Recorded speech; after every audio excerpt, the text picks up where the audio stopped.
Sau một tuần tạm lắng bởi các cuộc bầu cử nghị viện xứ và địa phương, các chiến dịch vận động ở lại hay rời khỏi Liên minh châu Âu EU tiếp tục nóng trở lại tại Anh trong ngày 9 tháng 5, khi mà cuộc trưng cầu ý dân chỉ còn ít tuần nữa sẽ diễn ra.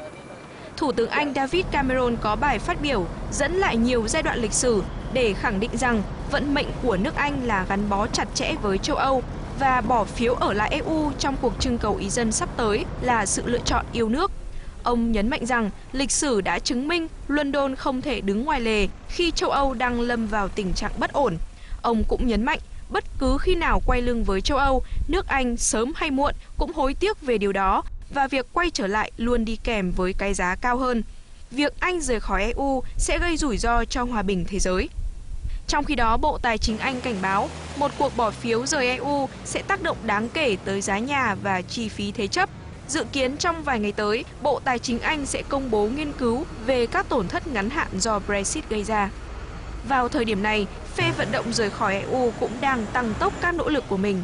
Bộ trưởng Tư pháp Anh Michael Gove bày tỏ hy vọng Anh sẽ rời khỏi thị trường chung châu Âu sau cuộc trưng cầu ý dân.